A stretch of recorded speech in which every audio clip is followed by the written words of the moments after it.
Goodbye, wonderful audience. We run, we win. This is James continuing. Porn is poison of the spirit. Porn is poison of the spirit. Let's look at this. What do we have to say? Everything is connected. Spirit, soul, and body. In fact, the Bible says that the only sin that anyone can commit against the body, everything is outside the body. Anything commits against the body is sexual immorality, which is a sin against the body. And that's why a lot of people engage in sexual immorality, don't have good lives, brings them lust and death, and a lot of them die of sickness and disease and other physical issues.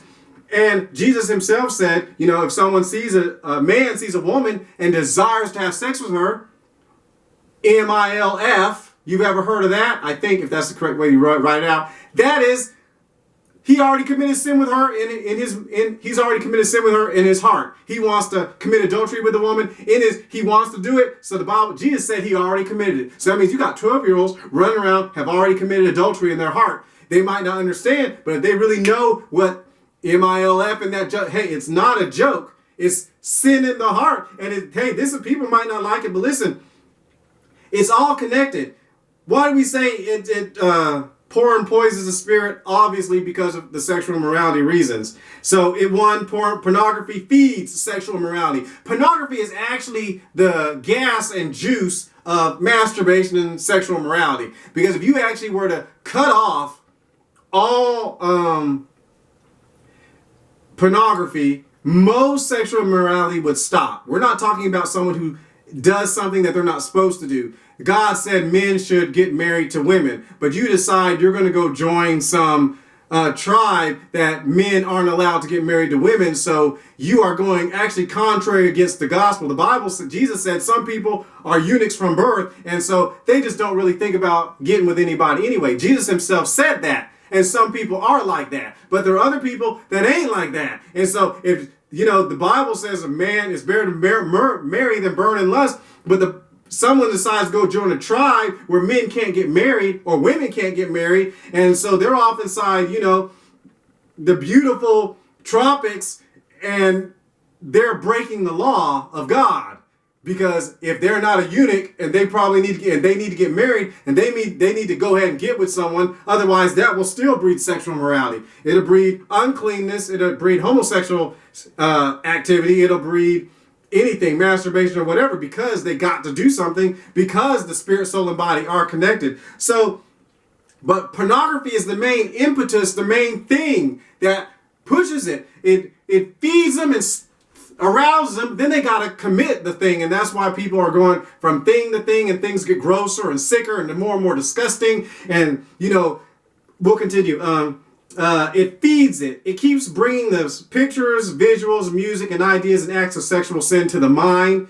It turns normal things into sexual fetishes. Fetishes, actually, if you study that out, it means prepossession. That's what a fetish means, prepossession. And we know what that possession stands for. And that's the base word where that comes from. Now a boy, you know, he can't look at an ice cream cone without being aroused, because he watched something that he wasn't supposed to watch about an ice cream cone. Or a girl will do some of the most disgusting things and unclean things and unhygienic things because she's mentally tied that now to lust. There are things, I'm not even going to get into it, but there are things that are really gross and disgusting and unhygienic that can pass a lot of diseases on to people, and it's just unclean. That's uncleanness. You know, you hear stuff in the Bible, and it's like, but the people are now sexually aroused. They're aroused every time someone closes the door. Why? Because they watched something about closing the door, and they turned it, called it, you know, a fetish or whatever. So that's perverted. And here's another thing. Selfishness is bad. It's sin. And pornography breeds selfishness, which is the opposite of true love, because you really actually care nothing about the person on the screen or what you're looking at. When that girl sees that little social media post with that boy with his shirt off, and she masturbates to that or whatever, or she doesn't, she just, oh, he's so cute, boom, and she sends all the hearts, and he's getting, he's getting a fake life off of that. You know, he's getting, excited because all these girls are saying he looks hot and stuff like that. But anyways, she doesn't care for that person, really, to tell you the truth. Because you actually don't care about the person on the screen, just what their body or action is performing for you. Their video or picture is arousing you, so you are using pornography to help you masturbate, to help you stay aroused. See, that's why it's all total selfishness. So that's what pornography breeds, the sin of pride, the sin of selfishness. It's total self-consumption in flesh. That's evil. It's total evil.